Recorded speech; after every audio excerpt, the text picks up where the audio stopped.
Okay. Oh, here comes Diane. Hold on, I got to get to the right spot as Diane's coming in and Mabel's making herself known. So we're on part 2 of Devils, Demon, and Hell. Okay, here's where we've been so far. You need to stop. So we thought about our own learnings, preconceptions about hell and the devil. We thought about how we learned about how the devil and hell have been depicted in art through the centuries and saw that development. We talked about ancient Jewish understandings of death and Sheol, that there is no afterlife, and there is no judgment or right or wrong. Everybody goes to Sheol. And then we started to see the influence of the Greeks on our understanding of the soul and of hell. And that is definitely going to come into play in where we're going to go from here. So before we go there, last time, hi, welcome, Diane. I shared with you a little something about the devil getting connected on Match.com with 2020. So I'm going to show you the next one in that series, which is the devil deciding that was such a positive experience. He applied for a job at a big wireless company. So hold on. Let me share sign, get this, get this, get this. Here we go. Finding love on Match inspired me to look for other ways to be happy. So I took a new job at Big Wireless. These guys torture people on a whole other level. I'm learning so much. Is this customer service? Because there is none. He's been a real addition to the team. Prices are up, hold times have doubled, and some fees are so hidden we can't even find them. It's not just the painfully long contracts makes this place feel like home. It's the culture. Guy could get a job anywhere he wants. DMV, IRS, Congress. We were really lucky to get him here. We've been having some issues with people switching to Mint Mobile. He was all over it. Mint Mobile gives people premium wireless for just $15 a month. Instead of dropping our prices, let's raise our prices and use that money for an ad campaign attacking Mint. It's a win-win for us. I mean, we win twice. Am I happy? Yes. This place is hell on earth. Big wireless people are my kind of people. Literally. I bought all of their souls.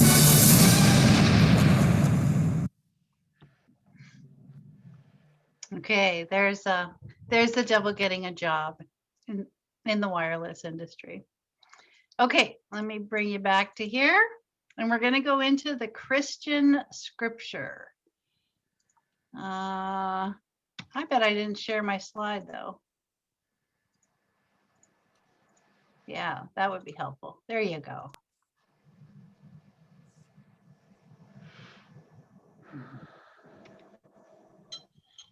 Okay, we're going to see where the devil shows up in the New Testament. So would somebody like to read this one? We've got about 5 different pieces to read.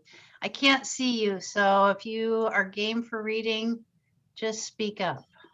I will. Oh, go ahead, Chuck. Okay, Jesus replied, I saw Satan fall like lightning from heaven. Jesus in the wilderness. Found 3 of the 4 Gospels. Oh, sorry. You You can skip that part. This is the part I want you to read. Will you read this part? Oh, sure. Jesus, full of the Holy Spirit, left the Jordan River. The Spirit led him into the desert. There the devil tempted him for 40 days. Jesus ate nothing during that time. At the end of the 40 days, he was hungry. The devil said to him, "If you are the Son of God, tell this stone to become bread." Jesus answered, "It is written." I'm getting a black spot in the middle of my screen. So am I. Okay, try it now. Jesus answered, It is written, man must not live only on bread. Then the devil led Jesus up to a high place. In an instant, he showed Jesus all the kingdoms of the world.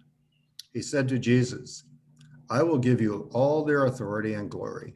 It has been given to me, and I can give it to anyone I want to. If you worship me, it will all be yours. Jesus answered, it is written, worship the Lord your God. He is the only one you should serve. Then the devil led Jesus to Jerusalem. He had Jesus stand on the highest point of the temple. If you are the Son of God, he said, throw yourself down from here. It is written, the Lord will command his angels to take good care of you. They will lift you up in their hands. Then you won't trip over a stone. Jesus answered, Scripture says, do not test the Lord your God. When the devil finished all his tempting, he left Jesus until a better time. Thanks, Chuck. Okay, so that's the temptation story in Luke, one of the primary places you hear the existence of the devil in the New Testament. Let's go on. Oops. And hear that story from Matthew's perspective. Ooh, there we go. Would somebody read that one, please? I will. Thank you. The Holy Spirit led Jesus into the desert. There the devil tempted him. After 40 days and 40 nights of going without eating, Jesus was hungry. The tempter came to him. He said, if you are the Son of God, tell these stones to become bread. Jesus answered, it is written, man must not live only on bread. He must also live on every word that comes from the mouth of God. Then the devil took Jesus to the holy city. He had him stand on the highest point of the temple. If you are the Son of God, he said, throw yourself down. It is written, the Lord will command his angels to take good care of you. They will lift you up in their hands, then you won't trip over a stone. Jesus answered him, it is also written, do not test the Lord your God.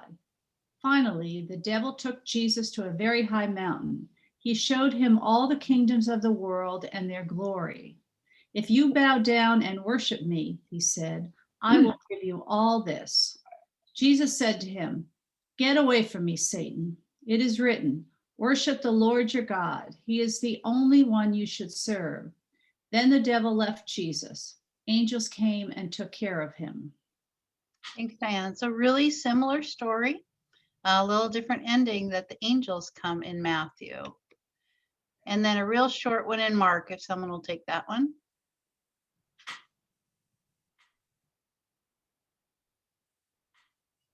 I will. Thanks, Shirley. If your foot causes you to sin, cut it off. It would be better to enter God's kingdom with only one foot than to have 2 feet and be thrown into hell. Thank you. Okay, so let's talk a little bit about New Testament understanding of the devil. There are not a lot of references in the New Testament to the devil. The primary ones you see are in that temptation story. These brief references probably relate to the same understanding we saw in the Hebrew scripture, whereas the devil is understood as the adversary, probably not real, a metaphor for sinful impulses. There are 3 different words that were the source word for hell. So what happened was, we'll talk about this later on, multiple translations of the Bible superimpose these words with the word hell. When you go back to the original translations, though, one of them is Hades. So that is the New Testament equivalent to Sheol that we talked about last time. Tartaro, which is only used once in an epistle at the end. And that word is very similar to the one that we encountered when we talked about Greek understandings of Hades, Tartarus, the deepest pit in Hades. And then the last one, which is Gehenna. And But none of these three words really convey hell the way we think about it today. The one that's most prominently used is Gehenna. And but even then, it's only found 12 times. John doesn't use it at all. Mark and Luke use it in one passage each, and Matthew uses it in 4 different passages. So what is it? It is actually a literal place. It is a physical location. It is a noun. It is a valley outside of the old city of Jerusalem. In Jesus's time, it was an incredibly notorious place because in ancient Israel, and archaeologists have found remains to substantiate it, it was a place where children were sacrificed to pagan gods. In Jesus's time, it was a literal garbage dump, and there were fires that were always burning. And it's where lepers and criminals were sent, and they were living away from society. That's what Gehenna meant, and that's what he was referring to. I'm going to go ahead just for a second here.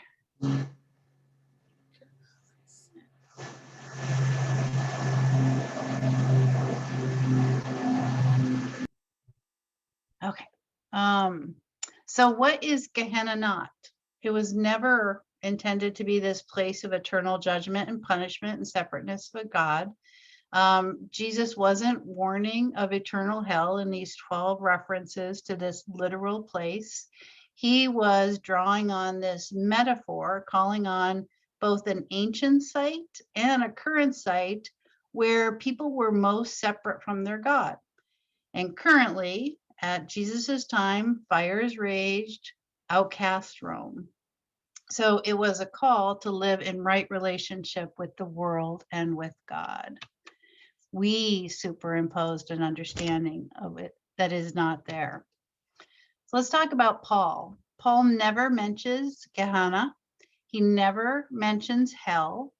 There's one reference in Paul's letter to the Thessalonians where he talks about the phrase eternal destruction. And translators have gone back and figured out what the actual translation should have been. So it should have been, they will know for the destruction of the flesh by which the lusts of the flesh are subdued and destroyed.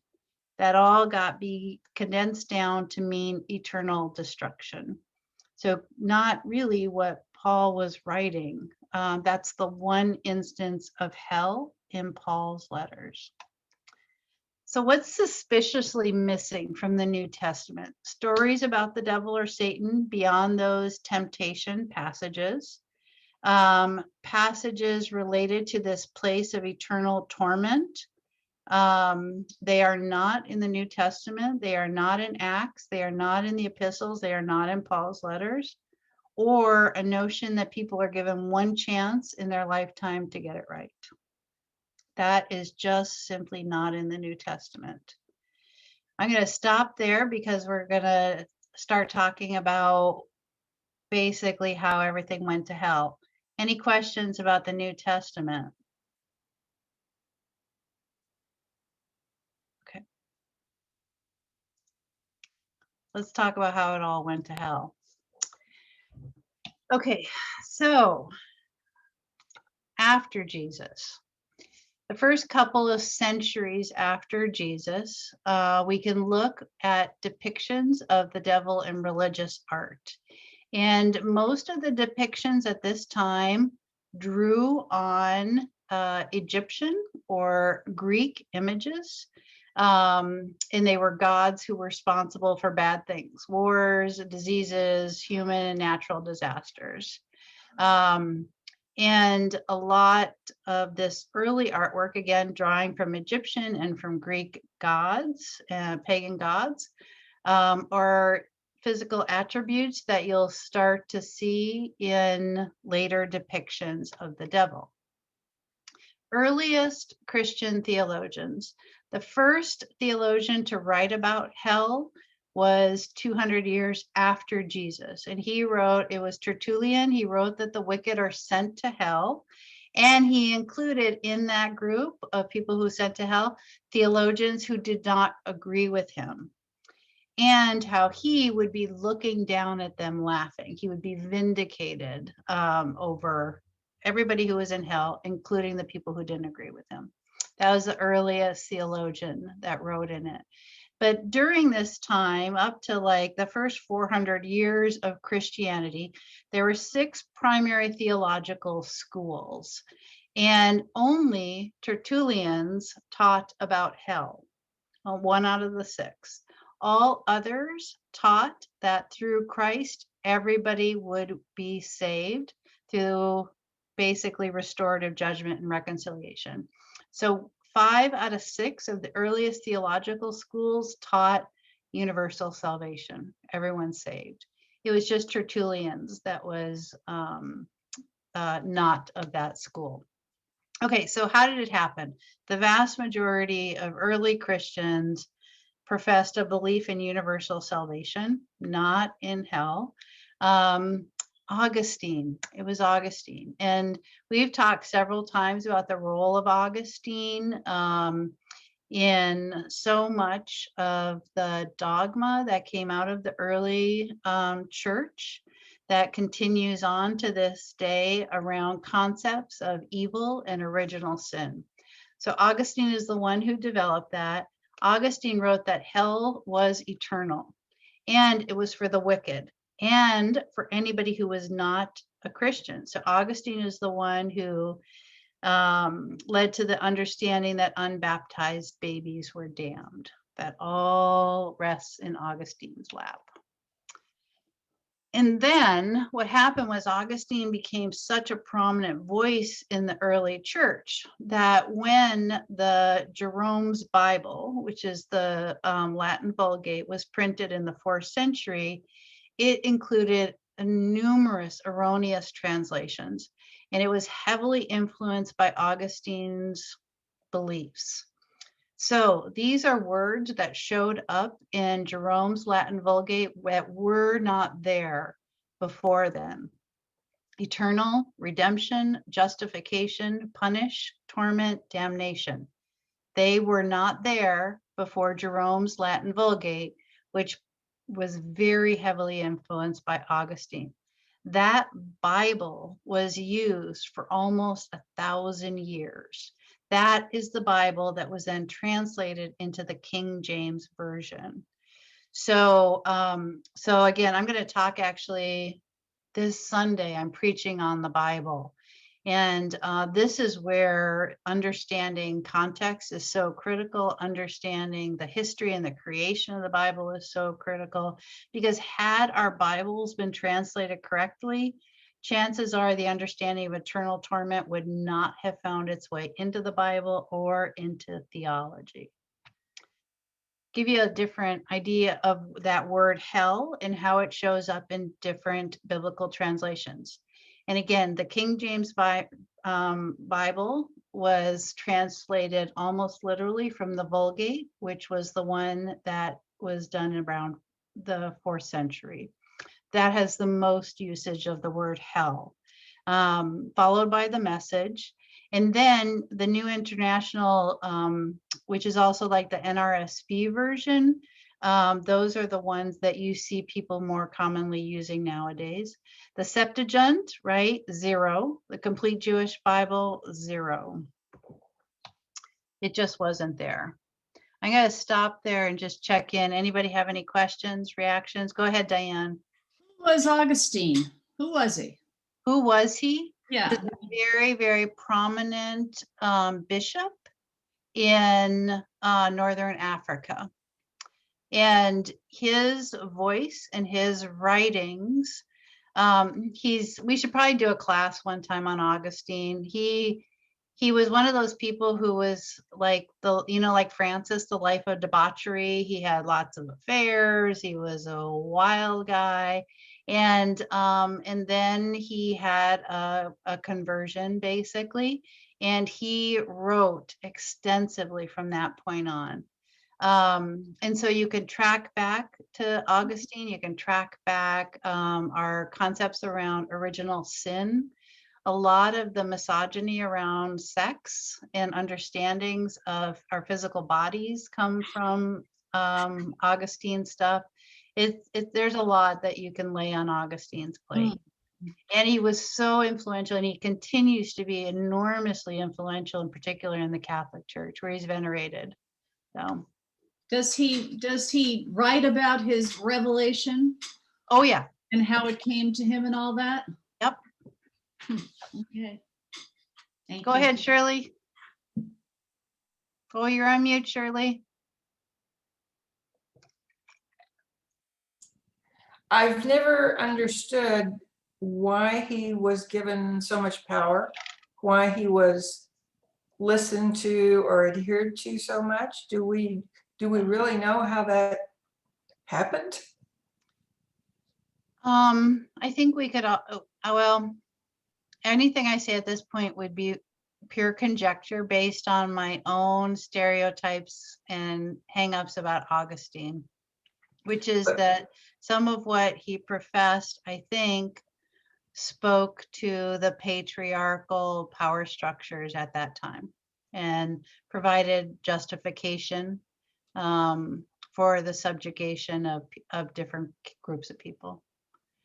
And that and $4.75 will get you a latte. Well, that's a very interesting theory, though, and I know growing up, just as a kid growing up, he wasn't much revered where I was, and I kind of had the impression that he was always trying to atone for some really wild and crazy stuff that he did in his own life, and in the process, wanted to impose rules on everyone. Yeah. Even say a 2-year-old, if they hadn't been baptized and they died, well, best of luck. Yeah. Now, there are many people who will tell you there is enormous beauty and gift in Augustine's writing. And I've seen some of it. I think where I really struggle with Augustine is the damage that was done through the centuries in an ecumenical sense of non-Christians. I think you can map a lot of our colonization efforts to the justification that Augustine did, which is you have to convert these people. So there's pain there. There's pain in what happened to women through the centuries using his justification and his beliefs. And I think there was incredible harm done through this concept of original sin and hell. That we're still digging out of.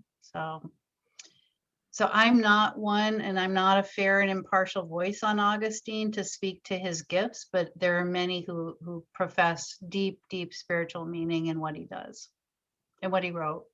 So. It just seems like it would be better if the church would be able to acknowledge people who may have caused damage, or did, in my opinion, did cause damage to the theology that came after that. Well, I don't think in the Catholic Church they believe that original sin causes damage. Okay. Yeah. So yeah. There's a huge spectrum basically that we're facing with that. So that there's a difference in belief structures that's quite big. So. Okay, I'm going to go back because we're going to talk about Dante. And this is a big one. Okay, who is Dante? Dante was born in Italy in 1265. He created the Divine Comedy. He wrote the piece over 15 years. He was in political exile from Florence, and he used this epic poem narrative to express his political beliefs, and similar to Tertullian, took comfort in imagining really bad things happening to his enemies. Dante's work has gone on to influence or inspire music and novels and films and mobile apps and even video games. It is incredibly influential. Oops. I don't know what I just did. There. Okay, so what's the plot? What did he write? It's a 3-part poem. And it's this man who's generally assumed to be Dante. He is miraculously enabled to undertake this journey, basically, which allows him to visit souls in hell, purgatory, and paradise. And he has two guides. It's not Virgin, it's Virgil. Virgil leads him through Inferno and Purgatory, which are the first two chapters of the poem, and Beatrice introduces him to paradise. Dante's Hell, which is found in Inferno, the first poem, is described as a funnel-shaped cave with various concentric circles, steps on the way down. And each step is a different circle of hell, and each step down is a more horrible place reserved for the people who did more and more horrible sins. And at the very bottom is where Satan resides. Again, we're 800 years after Augustine, 1200 years after Jesus. How did Dante impact it? So many of our popular images of hell are drawn from the Inferno part of the poem. So Dante's hell is vivid, it's terrible, it's full of torture and sin, and this epic towering Satan lives at the center. Things that are found in Dante's hell: extreme punishments, this litany of sins, demons committing specialized tortures, and this subterranean locale, right?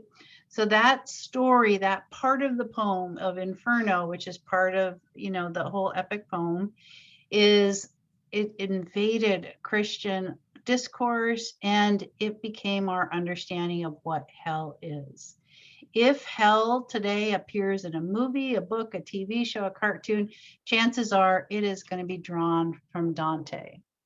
So this is Botticelli's map of hell. So this is drawn from Dante's work. I showed you this earlier, these descending layers with Satan at the middle. This is Dante and Virgil. This is Rodin's Gates of Hell. Again, all inspired by Dante. And of course, Dan Brown. Okay, so I want to talk a little bit about the role of Islam, because there's some interesting correlations between Dante's work and Islam. So of all of the scriptures that existed before Dante writes his poem, the Quran is the one that most resembles this vision of hell in Dante's Inferno. The Quran was completed 500 years before Dante wrote his poem. And in the Quran, there is a literal place. It's Jahannam. It's an Arabic word for Gehenna that we've already heard. Like Sheol, it's deep in the belly of the earth, like what we saw in the Hebrew scriptures. Souls are sent there for a period of 1,000 years, and people are sent there because they deserve to go there and because they may have a predisposition to go there. So this is different than anything we had seen in any other religious writing. There are 7 levels or gates for sinners in Islam. And you can start to see, as we go through these, the similarities between the Quran and what Dante will write 500 years later. Blazing fire to torment those sent, fueled by human bodies that are on fire but not consumed. Eternal loneliness for the worst sinners is like falling into a great abyss.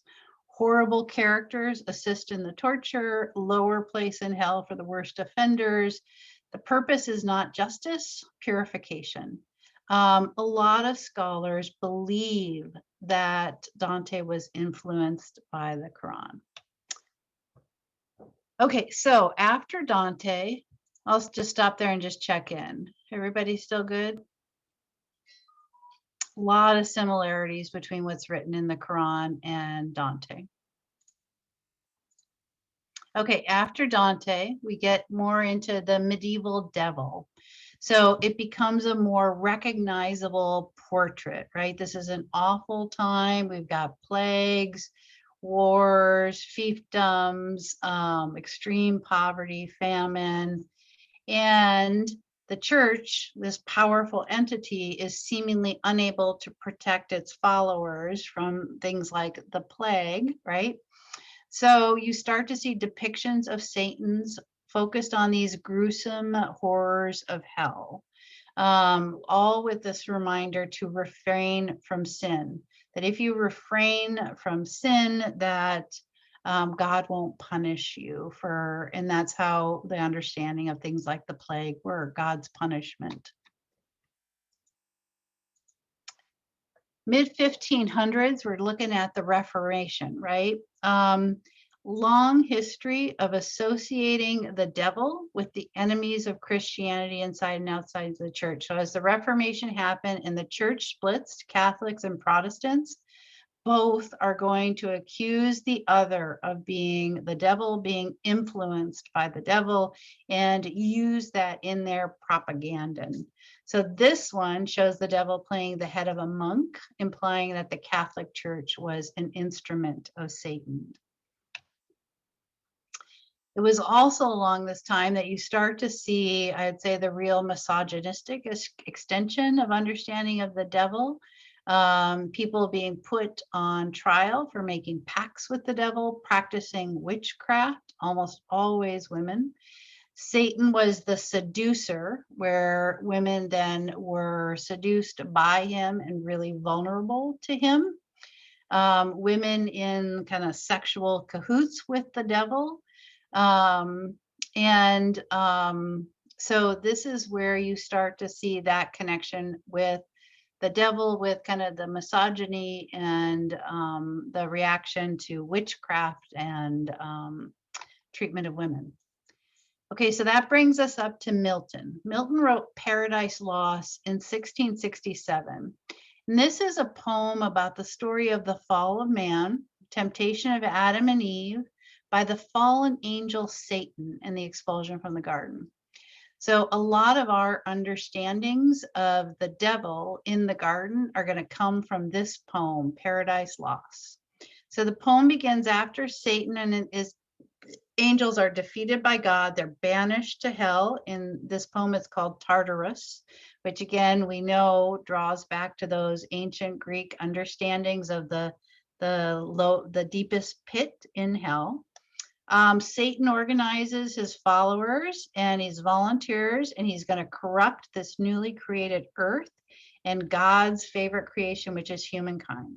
So Satan goes to earth, to the Garden of Eden, takes on the form of the snake and convinces Eve to eat from the tree of knowledge, and then convinces Adam, right? And then Satan goes back to hell and brags about this, and he and all of his followers become snakes for eternity. So Milton, 1667, is where we see that formalization of Satan's role in the Garden of Eden with the snake.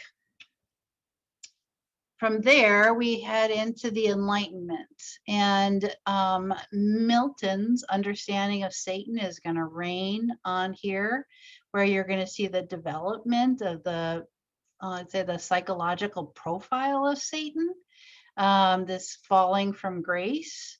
And it's going to show up in the artwork too. So this is a lot of the artwork that's going to draw on Paradise Lost, where you really see the development of who Satan is. And again, William Blake, we've seen a lot of William Blake. Okay. I'm going to stop there because we're going to talk a little bit about what it all means before we end. Questions, comments. It's not in the Hebrew Bible. It's not in the Christian scriptures. It is in the Quran, 700 years after the New Testament. It is, Dante probably pulls from the Quran. Milton is going to pull from Dante. And we're creating this ethos of hell and the devil. But if you go back to the source documents, it's just not there. So let me stop there and ask questions, comments, reactions. Go ahead, Diane. I once again are just amazed that this stuff that is that we believe and spout and continue to believe is based on poems by ordinary men. And then back to Augustine, that, who he was, that he saw it in a revelation that then becomes dogma in the Catholic Church. It just is just unbelievable for me. It's just really something. I totally second that. It makes me crazy to think that we have learned all of this stuff as if it was gospel when it came from some guys with some ideas. I think it also really invaded the common culture, whether a person was affiliated with a church or not. It's very pervasive. Yeah. It's incredibly pervasive when you think about our understanding of hell and where it flows. At an individual level, what we were taught as children, what we encounter in the media, what we encounter in movies and in books, and it's very, very hard with these centuries and centuries and centuries of understandings layering on us to not read those into the base texts. It's very hard to read Genesis and not see the devil and the snake. It's hard. Go ahead, Bernie. What do we know about these poets in terms of their religious philosophy? I couldn't tell you. I couldn't tell you. I don't know that about Dante or about Milton. So we don't know if they had a faith or not. No. Dante was 12th century Italy, so we know he was Catholic, and we know he was at the center of Catholicism. So I would be surprised if there was almost, like you weren't a non-practicing person in the 12th century. It was just so central to life. But I don't know the answer to that one, Bernie.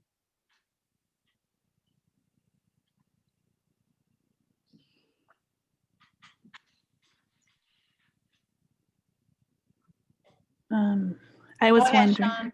Yeah, I'm just curious to know what makes me really curious. And like everyone else, I'm kind of surprised too that it wasn't source, Yeah. But what makes me curious is how susceptible, kind of from a psychological point of view, that individuals are just to take all of that in and to make it part of our narrative. Yeah. Whether we believe in the devil or not, we still often think that way, like, or you hear common phrases like "go to hell" or the devil tempted me today, or I don't know, I'm just really surprised at how, I guess my question is, I wonder what the historical conditions were to make that so susceptible. Like why did people and humans as a culture absorb that and we're so quick to make that part of our narrative? Yep. Why do you Go think? ahead and share my screen, because I have a couple of other questions along that, right? So our sacred texts do not address this. They do not include it. They do not place an emphasis on our most common understanding of hell. What does that mean then for what we believe about salvation? What does it mean to be saved? Hell has inspired a lot of people to do good or to do better with their lives than they otherwise would have. What happens if we lose that?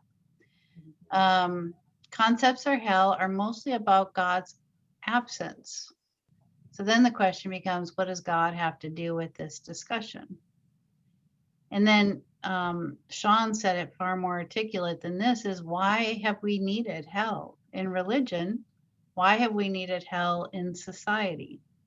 Those are really, really critical questions. And if we let go of those concepts of hell, what do we lose and what do we gain? So I'm going to actually send those out to everybody as questions for reflections, because those are big, big questions. And I think what Sean, your question is really getting into that of, why why? Why was this so attractive? Why have we needed this for so long? So Marilee, you want to try answering that one? Got an answer? They just get to the basic thing of why is there evil in the world? You know, if God created the world, why is there evil? And that's how they explained it away, is whoever. That there's all, you know, there's both good and evil in the world. Yeah. Well, I have 2 points. One, I think we're just as susceptible to fantastical thinking today as we were then. And that's been really exemplified politically in our current times, that people will, certain percentages of people are open to believing anything once they have an adherence to something. And the other thing is, those 2 poems are often, well, I don't know if they are now. Certainly when I was in college, not a literature major, I had to read those. And I think that was not at all unusual for people to have to read those. So people didn't even experience that or see that as if they were taking a religion class. They thought they were taking some required literature course or other, and they read it. So in that way, it also became, it was much more considered to be great writings of our past, and therefore we should read it, or we should at least know about it, but we probably should read it.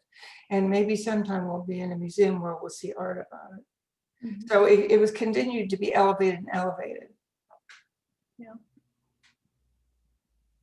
I keep thinking about how we have been, what we believe about race, which is it's an unreal concept, but we know what we believe about race because we've been told it and we bought it. Yeah. I heard this really good, it was in a book I just read that really helped me understand bias. And it said, you know, imagine from your, you know, your language, the first language you heard was French, right? They were all the words, everything you understood the world was French. How you communicated with everybody it was in your world was French. Everything you understood came through that lens of French, right? And then you could learn a second language, but it's hard. It's easier when you're younger. Older you get, the harder and harder it gets, but it's possible. And how bias, whether it be racial bias or other biases, is very similar to that we have that bias from such an early age. It's almost like learning a different language. And it's very, very hard to do. And I think about that with some of our religious dogma as well. It's hard to recognize how embedded it is in everything that we do. Well, it's hard to learn a new language. But you know, we have been learning a new language, you know, this year. I mean, that's part of it, is learning a new language, a new way to talk about this. Yep. Go ahead, Chuck. You know, it's, to me, even growing up, I grew up most of my life not really thinking about labeling myself a Christian or not going to church or anything, but I still, growing up in the culture I did, I knew about hell. I mean, I thought I knew about hell, and hell was something to be feared. And if people had the answers to avoiding hell, then they had power over those people that believed in hell. You know, and in the pandemic, you know, that's hard to understand. This and the plague, you know, in the early 1200s. Those are things that were not understandable. And if you had somebody with a cultural club telling you, well, it's because if you follow my rules, then you're not going to get sick, or you won't go to hell and you won't be punished. Yeah. And it's just, it's a way to control people, whether or not they're a professed Catholic or Congregationalist or whatever. It's just Yeah. like politics. Yeah. So I'm a big fan of universal salvation. I believe that was the core original teaching, and that we are all called home, and it is not a conditional all. We are all called home, and That's a hell of an idea. yeah, right. And I hope you see that early Christians were big fans of that too. So. Okay, so next week, we are looking up. We're switching to angels and heaven. And we're going to spend next week on angels, and I'll give you the sneak preview that there is biblical justification for angels, man. It is there. So we're going to see some of the examples of that. There's a very, very rich tradition for this in our scriptures. So we're going to do that next week. Today, I'm going to send out the PowerPoint of all the slides so that you have them. And I'll send out the recording too for both parts so that you have that. And then I've got a couple of hell resources. There's a couple of great books. If you're interested in them, I'll send those out, and a couple of articles if you're interested in learning any more about the background of anything that I've talked about these last 2 classes. Okay. So that'll go out later today. I'm so glad you all came today. I hope I see you next Tuesday then. Thank you, Marci. Thank you, Marci. Bye, everybody.